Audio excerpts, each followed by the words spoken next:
Hey, what's up guys? Sanjay here. So today's video we're going to talk about exactly how I go about writing my Facebook ads and how you can write effective Facebook ads that accomplish any sort of objective that you're trying to go for. And I know I haven't been uploading every single day. January was a big month for me. I just got way too swamped with the whole personal brand and all my client work, just not enough hours in the day. But February I'm going to try to upload as much as possible, hopefully multiple times a week, every week throughout February. But anyway, guys, without further ado, let's go to my whiteboard and I'll try to explain to you guys exactly the kind of techniques, strategies, and the mindset you need to have whenever you're writing a Facebook ad.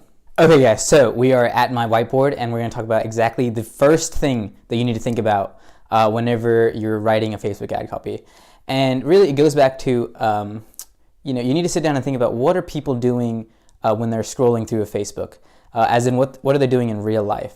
So Facebook, when a user is on Facebook, they're usually by themselves, and it's a very, very intimate thing.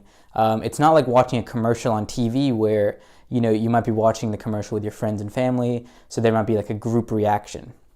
So whenever you're writing your ad, you need to have a very, very one-on-one connection, because really your ad needs to speak to one person at a time, essentially your ideal customer, as opposed to trying to be like you guys or attention all moms, attention all dog owners.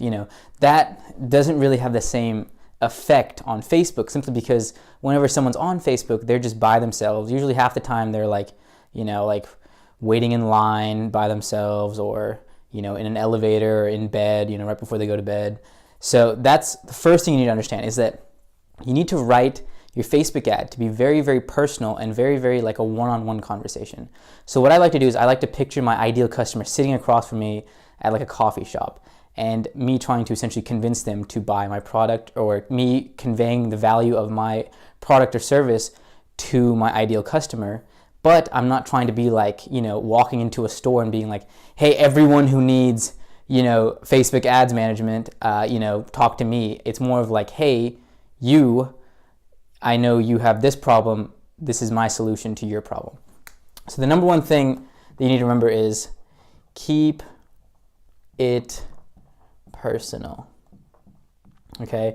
It needs to have a one-on-one type message, in the simple sense that, like, whenever someone is on Facebook, they're by themselves. Okay? So that is the first thing that you need to remember whenever you're writing ad copy, is that you are essentially talking to one person at a time. Okay, so now let's go on to number two.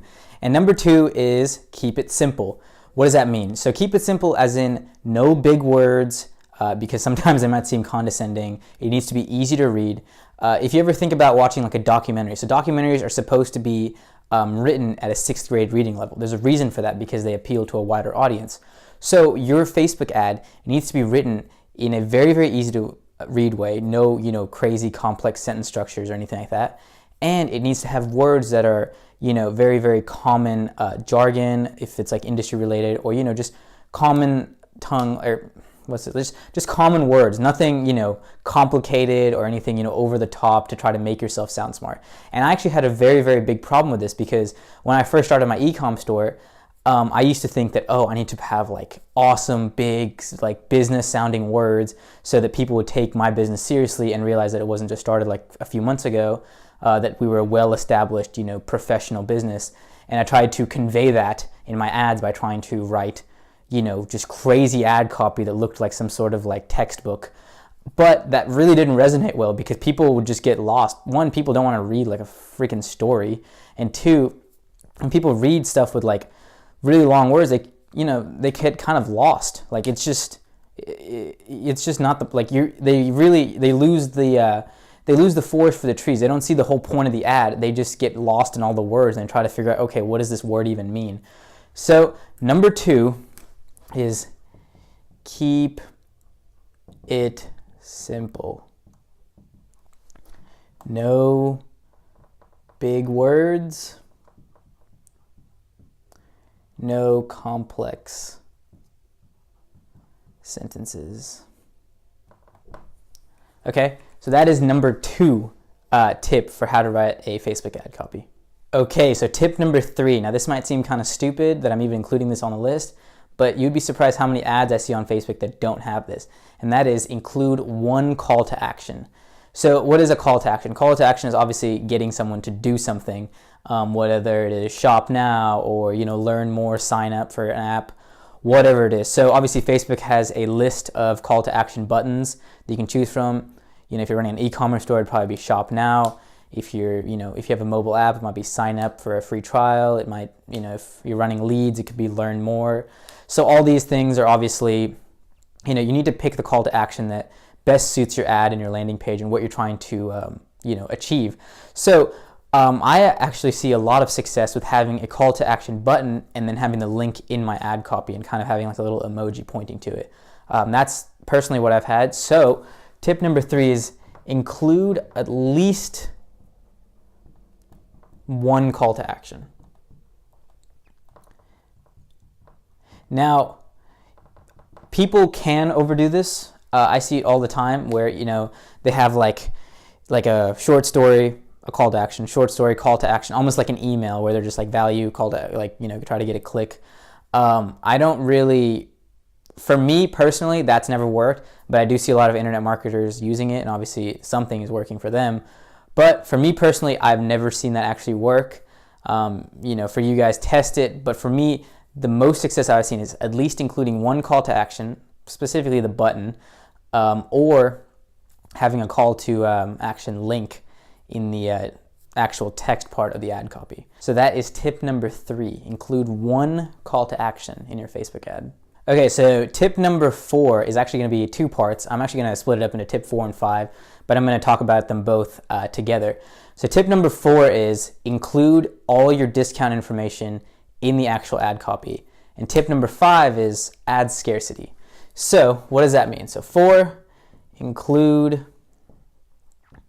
discount info, and 5, add scarcity. Okay, so what do I mean by include the discount info? So let's say I have an e-commerce product that I'm trying to sell.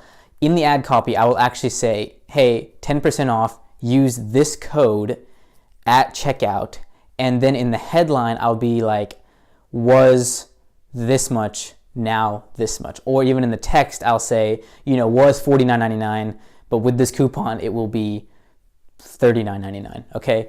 You want to actually include the price of the product that it was and the discount information and then the new price in your ad copy. This will filter out all those useless clicks, and on top of that, you will, people who are clicking on it are real buyers in the sense that, when they click on the ad, they know exactly what they're paying for, and really, if your landing page is set up well, they should be adding it to cart and hopefully purchasing.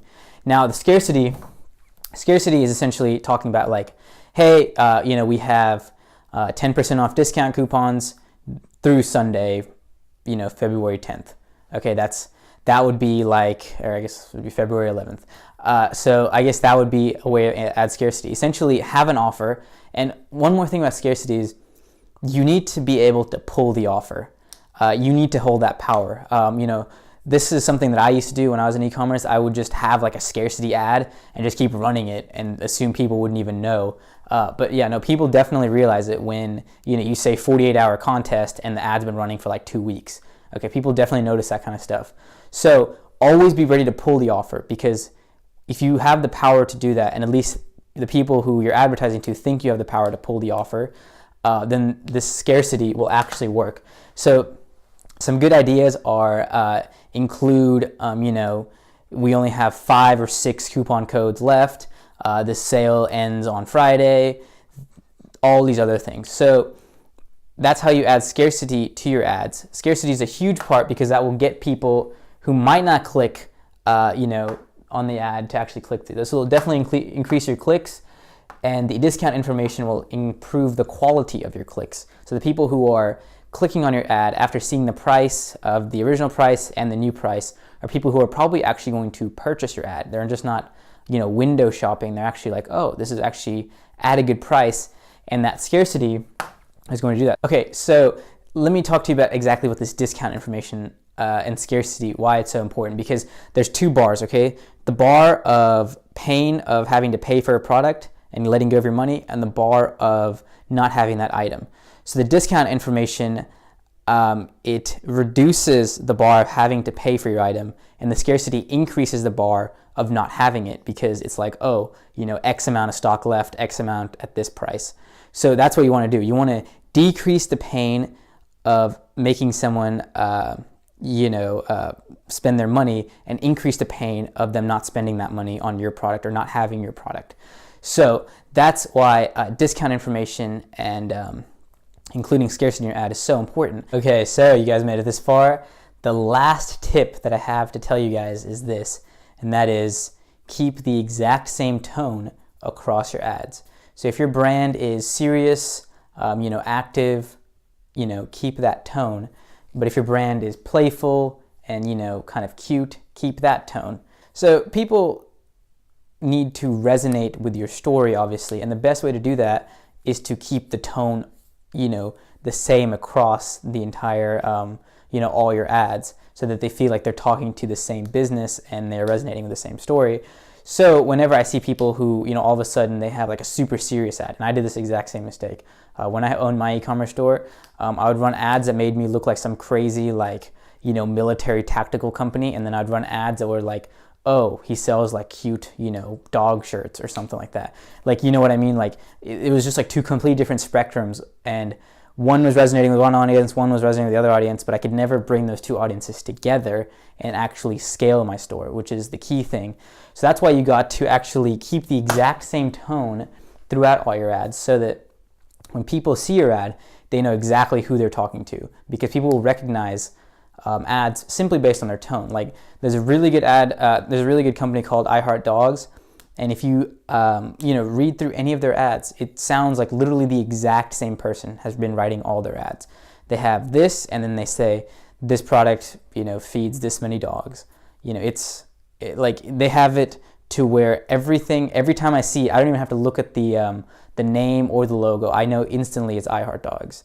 So that's my last tip of the day. Keep the same tone across all your ads. All right, guys, well, that's it for today. I hope this information was really, really useful for you guys. I hope you guys took down some notes. So anyway, I'm going to try to upload more in February. January was a huge month for me. Got a lot of work, a lot of progress done. So especially considering I uploaded like 14 videos in January. I would never have expected that. So February, I'm going to try to upload as much as possible again. Follow me on Instagram at thesanj23. Let's see what else. Also, leave a comment, subscribe. Honestly, comments are the best ways that I come up with video ideas. If you guys have a comment, the best way I answer it is just making a video about it. So yeah, guys, that's all I have for today. Take it easy.